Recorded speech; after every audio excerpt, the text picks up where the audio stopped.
Okay, so what we're going to do here is take a little video walkthrough of the Roku XDS. Uh, Basically what you're looking at here is the Roku XDS home screen. Each of these tiles here in the row are what Roku calls channels. Uh, I believe what's going on is Roku makes a hardware platform with an API, and I think all of the channels are made by third-party partners.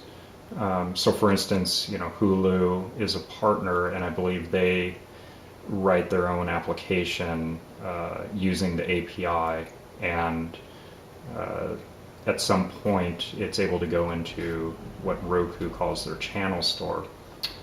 So if you want to add content to the home screen, or add channels, to the home screen, you'd go in here to the channel store. This is quite common. Usually it takes a little bit of time sometimes to go into the channel store or applications. And here you can go ahead and browse by subject, what type of channel you might like to add. Let's go ahead and just choose some channel that I don't have in the channel screen. That's about all there is to it.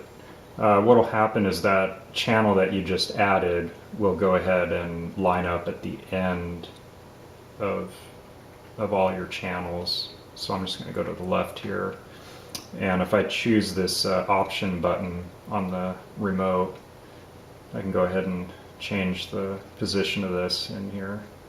Unfortunately, if you load this thing up with a large number of channels, they only display in a single row, so if you put a lot of channels in here, it could be a little bit tedious to go through and find the exact one you're looking for. Setup on this thing is really nice. It's really simple. Just about anybody could do it. I did have an issue when I first got the unit. I thought I would try to set it up via wireless. So what I have on my network is a WPA2 AES protected network. And basically when I went through the guided setup, this is what I saw. I saw my protected network here. I went through the configuration, entered my password. However, when I got to this point, it wouldn't authenticate.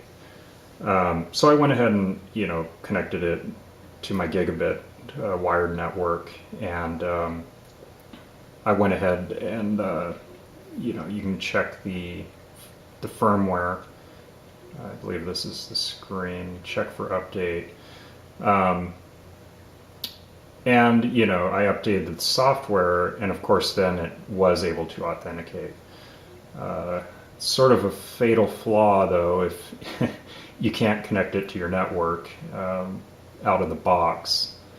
I'd really hesitate because of that to give it to somebody, especially if they had that, if I knew they had that type of network and they weren't technologically inclined.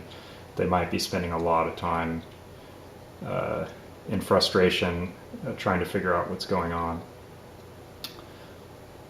So I switched it back to wired so that we know that wireless can't be any sort of impact on the performance while we're doing the review. But overall, actually the wireless, once I had it up and working, it worked quite well. I watched an entire Amazon movie with it, and I didn't really have any problems. Actually, I should take that back. I don't think I watched an entire Amazon movie with that. I think I watched an entire HD Nation program with the wireless and didn't have any problems. Here's the display configuration. You choose, of course, I have a 1080p display, so that's what I chose.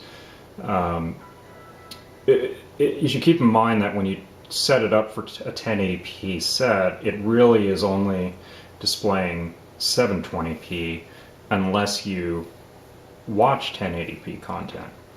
And I'll try to show you that a little bit later.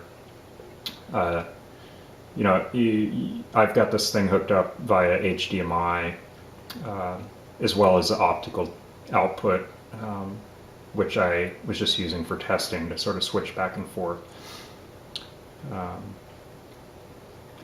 You know, these other items here aren't of too much importance.